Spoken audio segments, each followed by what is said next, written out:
Hi everyone, Dennis Foley from Acoustic Fields. Today we're going to talk about octave bands. Hear that term a lot in acoustics. Let's break it down into its separate components, see if we can get an understanding of it. Octave bands is composed of individual frequencies. So we have our standard groupings here, 63, 125, 250, 500. Those are the standard octave bands that we see. A lot of our test results are based upon those particular octave bands. A lot of your sound transmission ratings that we get, STC ratings on materials and barriers, are based on just those particular groupings. So it's a group of frequencies into bands that have upper and lower limits. So we'll talk about that. So it has a lower and an upper limit to it. And what do octave bands do? They allow for a definition of loudness across the frequency spectrum. So when you look at your RTA and you're doing a third octave, a sixth octave, a 12th octave resolution, then you can kind of see how each group reacts in terms of strength and amplitude. So it's a way to measure the loudness across the frequency band that really contains these elements. So these frequencies. So that's what we have to look at.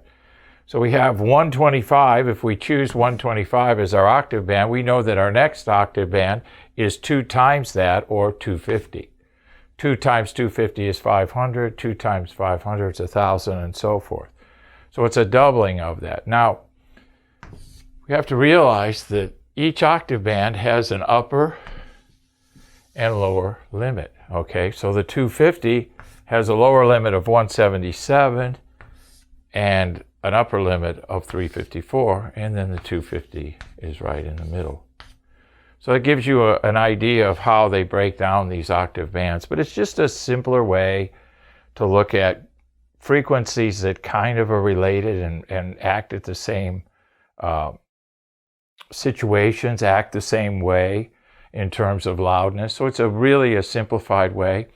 Those of you that have used our apps that are on that you download for your iPhone to do noise measurements know that we have an FFT function on those apps, and that function allows you to see individual frequencies within the octave band. So it's another higher resolution format, so to speak, to look at the frequencies within the octave bands.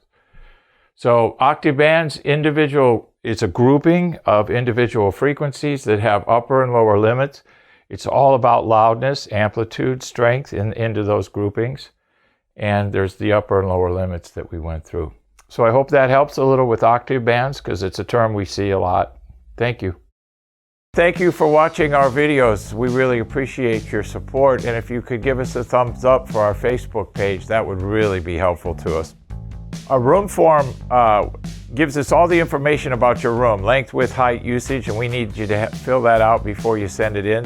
Those of you that just found us on the internet and are under a time crunch, you can go to the contact section of our website, and there's a book now button, so you can book an appointment with us, but make sure I have your room form to go on with it.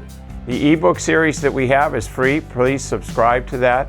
There's exclusive videos in there, so you can get an idea of your particular situation, possibly with the videos. And then our forum. We have a forum on our website. There's a lot of forums out there on the internet.